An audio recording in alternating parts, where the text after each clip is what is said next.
Well, hello, and a very warm welcome back to the Andrew Eborn Show with me, Andrew Eborn. Who else? Still here. I love it. And to talk about this, still here, all the way over in South Africa. I'm joined yet again by Errol Musk. How are you, Errol? I'm good, thank you. And you? Hey, surviving. I talk about surviving. The UK at the moment, we talk about Starmageddon and how that's sort of basically people being taxed, they're having innovation being sort of cut back and so on and so forth. We're talking about, and this is the thing that we're focusing on because we're just about to have the budget.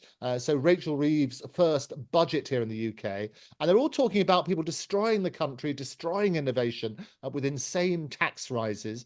We've had people who are being driven out of the country because they can no longer afford the tax. They basically say go off to a tax haven. It makes more sense. What's your take on Starmageddon? Well, what I've seen with the Starmageddon or the Starmer government that's come in is a sudden im impulsive need to control people and control in not only their response to illegal immigration, but control people in all sorts of ways. Um, Such as their heating fuel requirements and what you've just said now about increasing taxes without the general approval of the population. What I would say about control is this: human beings cannot be controlled, and I've made the point that you can't even control your own children. And I'd like to see the person. I'd like to meet the person who says to me, "Oh, I can control my children." I haven't met such a person yet, and I don't think such a person exists. And I'm not talking about controlling by the whip or something. I'm talking about controlling in the sense that you are able to happily tell them what to do and they do it. The thing is, people will only be controlled up to the point that they allow you to control them, and to the point at which they are happy to be controlled. So, if you take a situation like traffic policemen, now, no one I know, well, I mean, they're obviously lovely traffic policemen, but no one I know likes to see a traffic policeman when he's driving along because suddenly becomes worried that he may have infringed somewhere along the way or something to that effect. And certainly not one behind you, driving behind you. And even if it's just by chance and they're not for you. But so we don't like them. We don't like traffic policemen, you might say. However, if you were given the option of controlling the situation and saying, well, we're not having them anymore, uh, you would be, you'd think, because pretty soon you'd see a traffic policeman stopping Andrew and not me. And you'd say, well done, well done. Andrew deserves to be stopped. He's always going too fast. You see what I mean? So we're very happy to see someone else stopped by a traffic policeman, and we're very happy with that. So we say that's right. That's what should have happened, and we want that control. So we're not going to do away with that control, and it is a control. And then you get all sorts of controls, and you might extend that to government controls.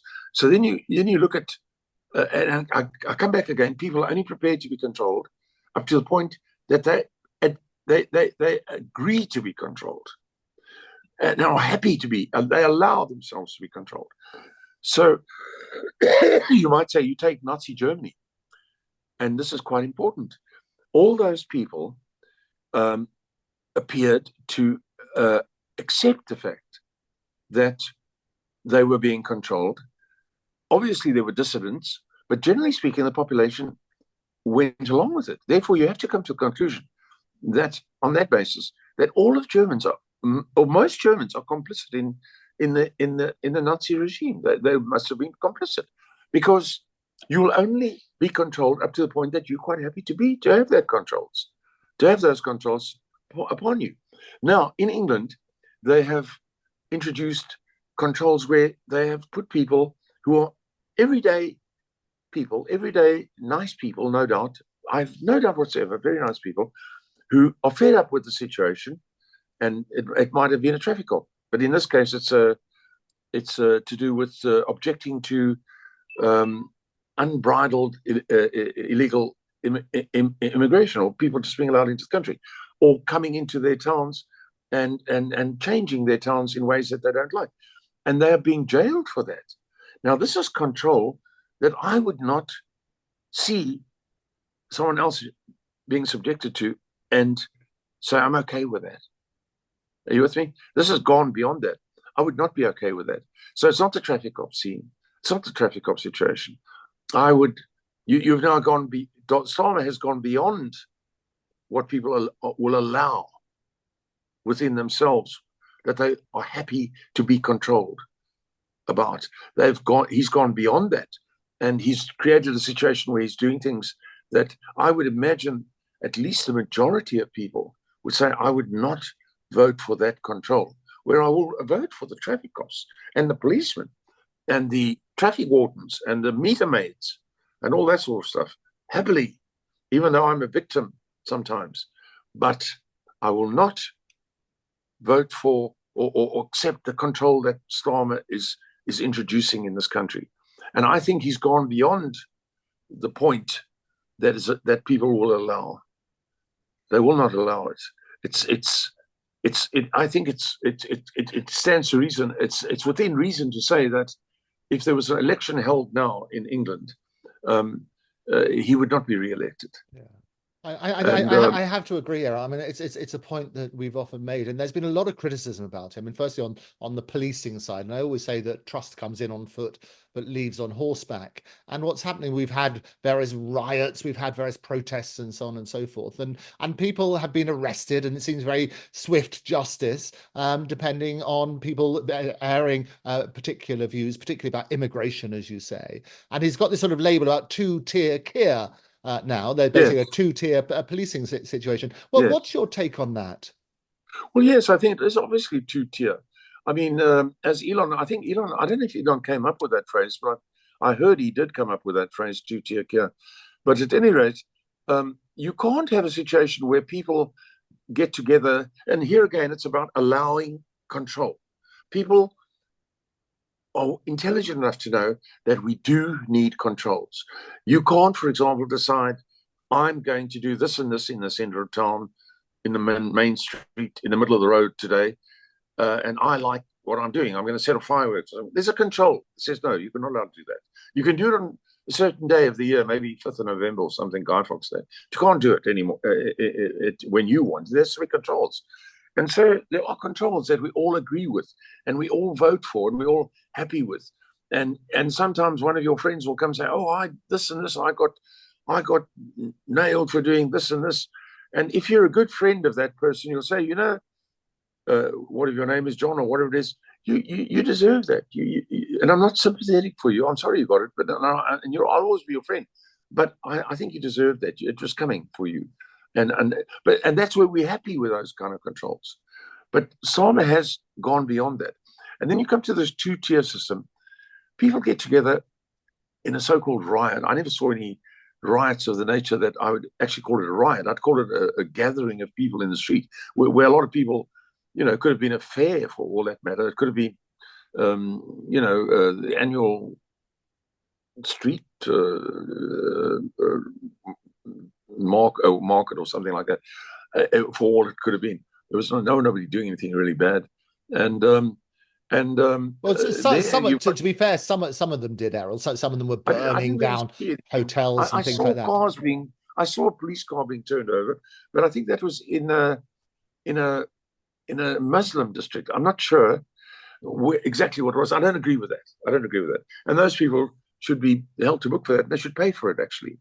But what I did see was people coming together and saying, look, we're not happy. You have to listen to us. We're not happy. And for them, there were hundreds and hundreds and hundreds of policemen. These were people objecting to, for what I saw, was unbridled illegal immigration, right, or just allowing people to come into the country and receive. I don't know what the actual objections were. It could have been just that there's too many people. It's messing up our towns, Our facilities can't part cope of the with it. problem, I don't know, this is widely reported in South Africa, but certainly it hit the headlines here, was that there was the murder of three little girls at a Oh, Taylor yes, Swift yes, dance yes. party in Well, Southport. that you can understand would set off the spark, because that's not the first time it would have happened. It would have been probably the, 23rd time it's happened, or something like that, or something to that effect. So when an isolated incident occurs, people don't do that. It's where it suddenly tips. It's that last drop that, drips, causes the beaker to overflow. Yeah, And I think it was a very sensitive situation. What happened though is there was misinformation which was spread by a Channel 3. Now it was apparently associated with Russia. I've looked into the station. They've yeah, only got about 3,000 followers on Twitter, or X as we now call it. And basically it was that misinformation saying about the person who murdered those three little girls, saying that he was an illegal immigrant. He wasn't an illegal immigrant, but that is what started. And a lot of the victims' families were turning around and saying, look, how dare they hijack our grief? And what has basically the murder of three little girls got to do with looting shops and taking televisions and so on and so forth? I, um, of course, that's got nothing to do with that. I'm not sure that I don't know which crowd was doing that, and a crowd like that would need policing, and I would agree to the policing to stop that immediately and arrest them and make them pay for the damage that they've done. But a lot of the stuff I saw was people getting together, and it comes just to protest. I saw a lot of that, and um, I can only imagine that although the this incident that took place, this terrible, terrible murders that took place, it appeared as though it was because it was a person of color who killed these children, that it was an immigrant, and possibly an illegal immigrant. It was something that tipped the scales. Yeah. It tipped the scales. It's not as though there must have been other incidents that have built this up to a point where that could have been interpreted in that way.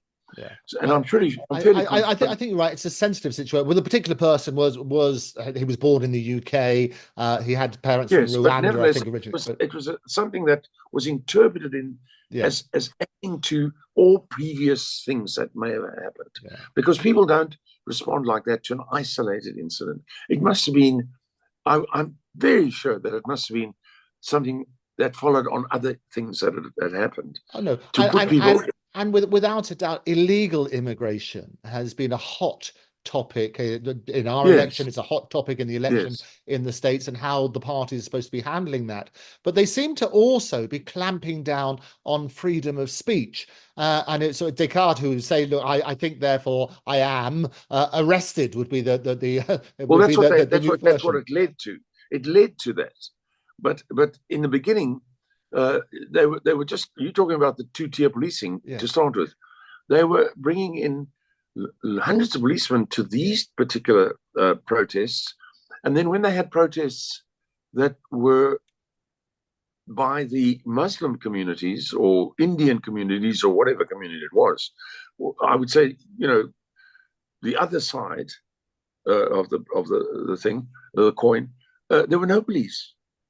There were no police. I saw pictures of men, perhaps you might say Middle Eastern descent, running with curved knives in their hands, running around saying Allah Akbar, Allah Akbar.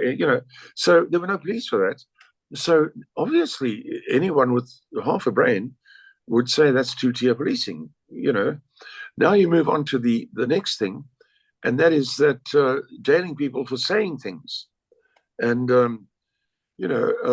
I think I read about a couple who got 20 months in prison for posting on Facebook that they want their country back, and they gave the names. And there were others quite similar. And one was an old man. When I say old man, he was younger than me, but he was an older man, and he said that something, he just made a sort of he's not putting up with it anymore, and to hell with it.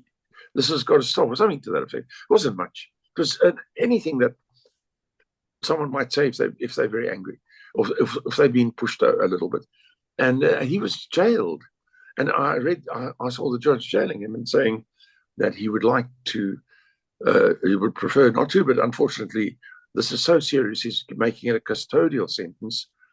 I think that's ridiculous. So now you have a situation that coming back to what I was saying, people will allow themselves to be controlled up to a point, and that's across the board.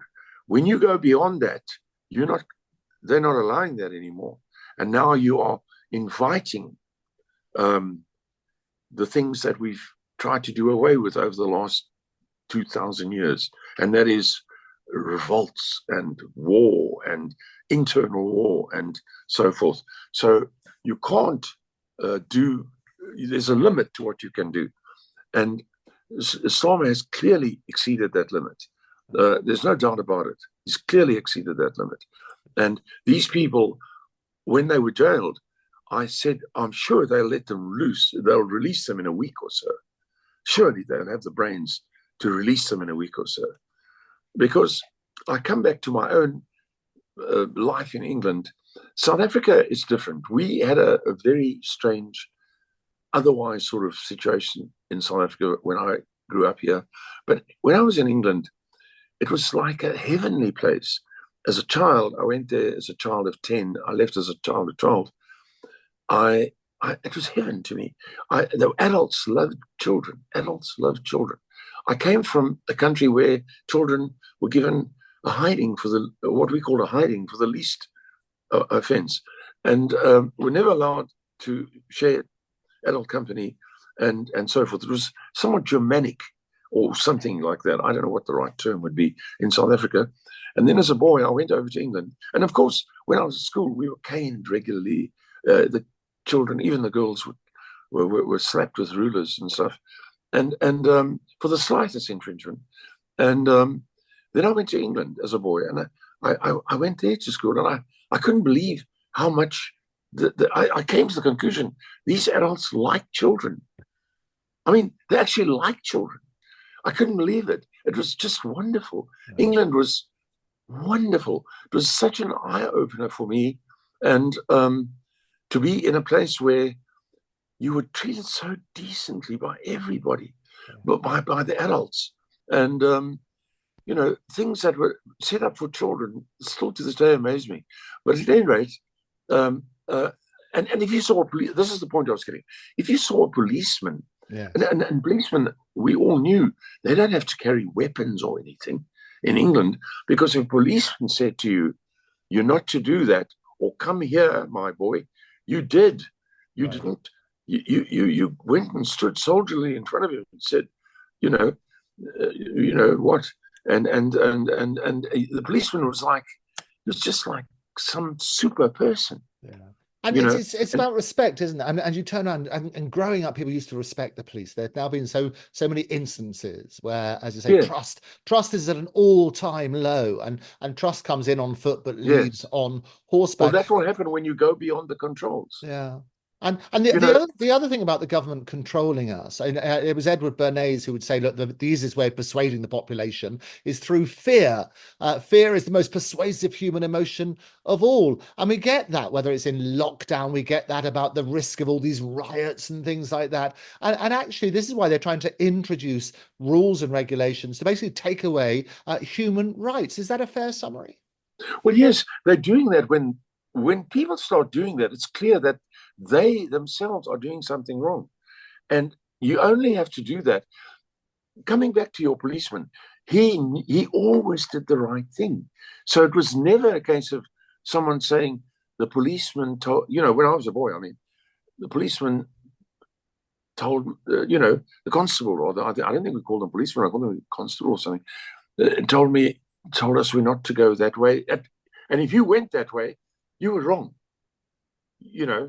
Or if the bridge was closed or whatever it was, or Clifton Bridge, I remember, or something like that. Yes. Suspension Bridge was closed today. That meant you can't go there. That was it. The constable said no. That meant you don't go there.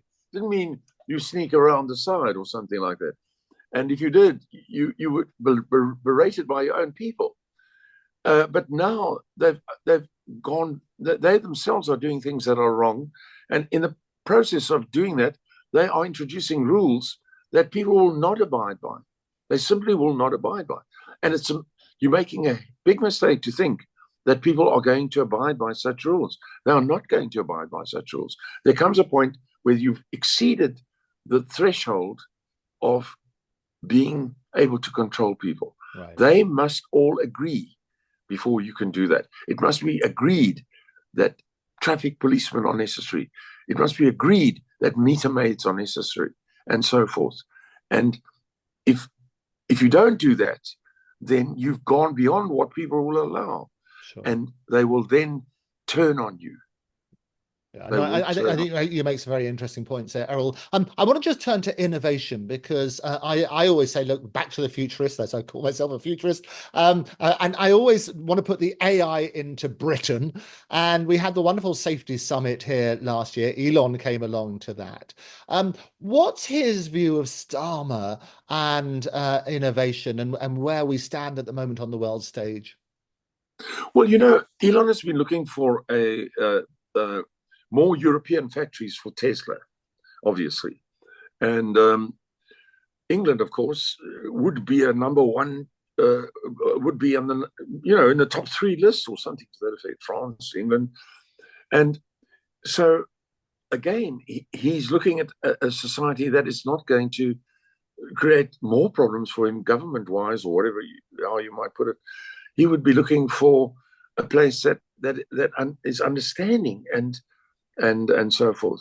And so, from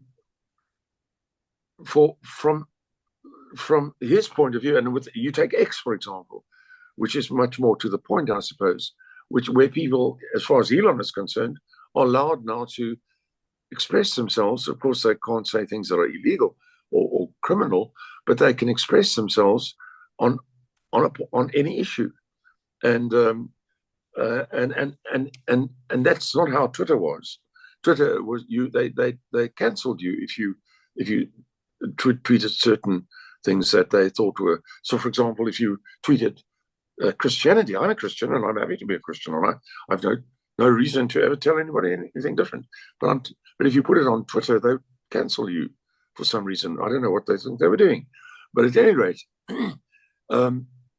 so in England now becomes a place where they have to think twice. Elon has to think twice. This bloke, I heard that Elon offered to buy the platform, the Telegram. I'm not sure if he did, but I think he offered to buy it, and they took the Telegram MD and CEO, yes, in prison in France. He was arrested in France, absolutely, or arrested at any rate, and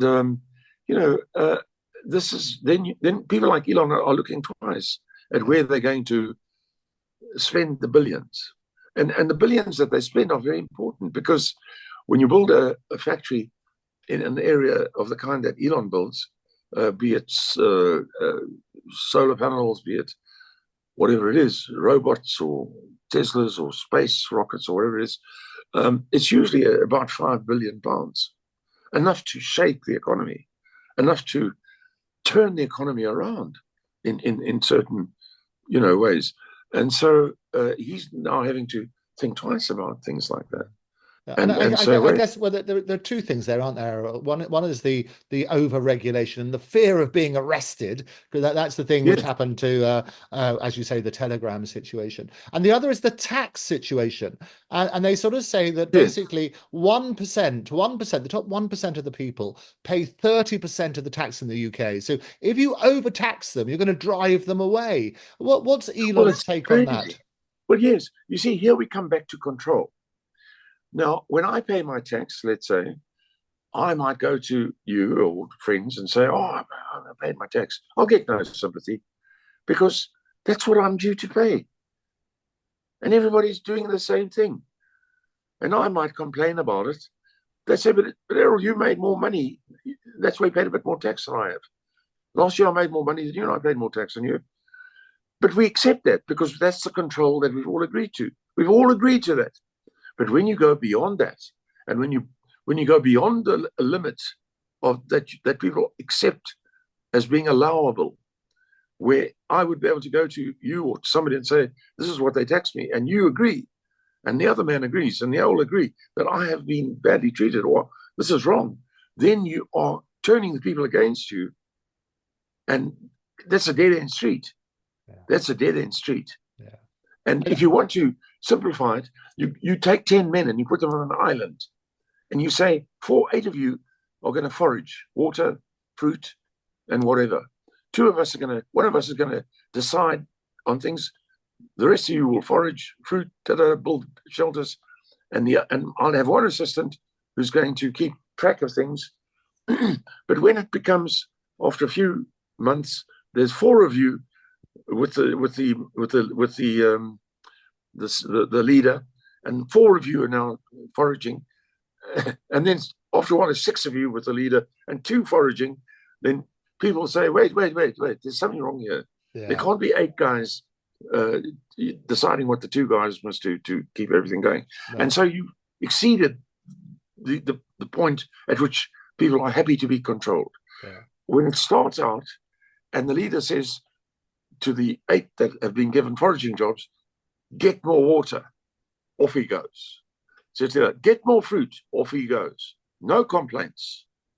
But when you start changing the balance of things, then reaches a point where, and it's simple, when you bring it down to that simple example of 10 men, 10 people on an island or something, then you understand it.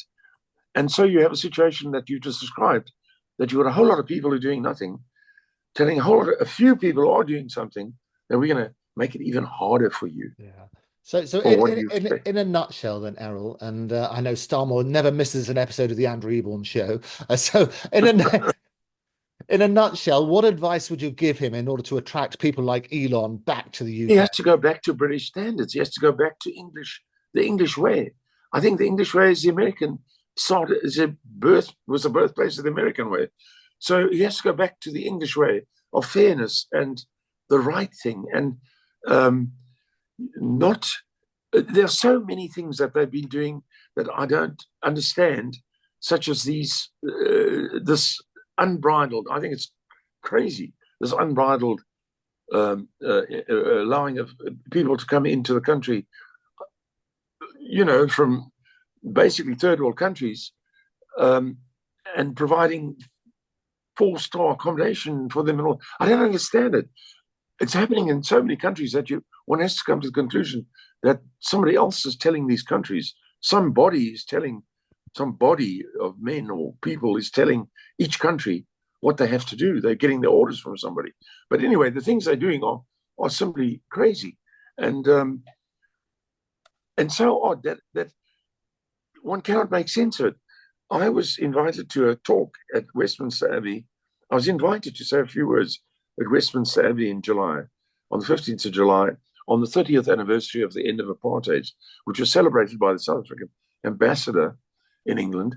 And I didn't go because I had a medical situation, but I was going to go. And up to the last minute, I was still thinking of going. And because I didn't apply for my visa, although I'm eligible for a British passport, my mother was British, I was told that it's going to cost me £1,400 for a 3-week visa. Right. And I thought, well, that's totally out of the arena. It's too much. Nobody can pay that. That's far too much. £1,400 for the visa. That's crazy. Yes, it's crazy. I mean, a Schengen visa is £300. Not £300. No, £30. £30. £30. No, £40. Yes. £40. Right.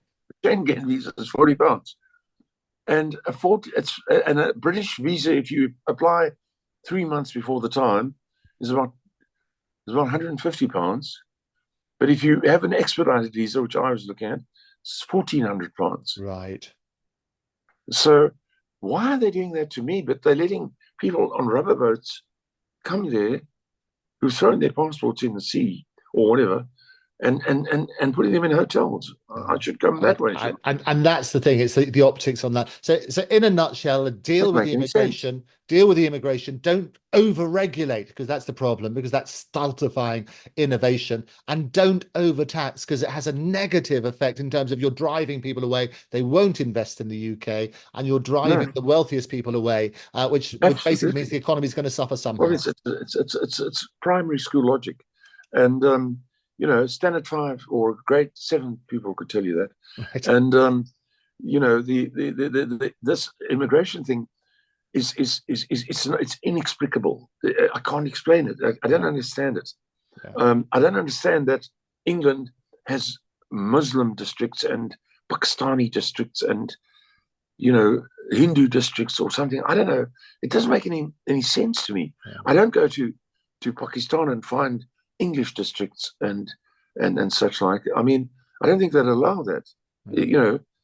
Huge groups of people from England going to settle in Pakistan or in or Jordan or something, calling it the English district. I don't think it doesn't make any It's sense. all it should be about integration, isn't it? When in Rome, do as the Romans do. That's what you're doing, and Yeah, so work on that. there appears to be a sort of forced form of genetic um, spreading or sharing. In other words, it almost appears as though someone has decided that we need to import genes into our country, possibly because we are too much of the same crowd for too long. We need to bring fresh genes to the country or something like that. If somebody explains it to me like that, I might think, oh, maybe you're right there. I don't know. Right. That's what people do with horses. So I imagine one would do that with people too. But I- but otherwise, it's inexplicable. It doesn't yeah. make any sense. If I think of an English village, I was in Chippenham a little while ago. Yes. You just want to walk up and down, walk up and down, Yeah. walk up and down. I mean, you walk to one end and you go to the other end. Well, let's walk back to the other end. Well, let's walk back to the other end. Let's keep walking up and down all day. It's just so amazing to see an English village like Chippenham. And if you've Yeah. ever been there, it's so No, beautiful. beautiful. We have many beautiful villages, and you're It's right. so beautiful. We need to They could want to turn that make into a. Britain great again, as Elon's best bromancer Yes, buddy would who say. would want to turn Chippenham's main street into a Karachi scene or sort of something from Karachi? I mean, Karachi is fine, but Yeah. do we need it in Chippenham? Yeah. I don't think so. Interesting. But some Errol, things I think we do. it's always a pleasure having you on the show. We're going to have you back again tomorrow to discuss more of these. But for now, Errol Musk, thank you very much for joining me. Okay, okay. Thank you. Well, thank you very much to Errol Musk, the father of Elon Musk, for his views on what Starmer and Rachel Reeves should be looking at. You need to drive innovation. You need to make sure you're not discouraging people from innovating. And you need to make sure that people like Elon come and invest in Britain. Great views. Elon will be back, or Errol will be back on his behalf at the same time tomorrow. But for me, for now, thanks very much for joining me. I look forward to seeing you all again very, very soon. Take care.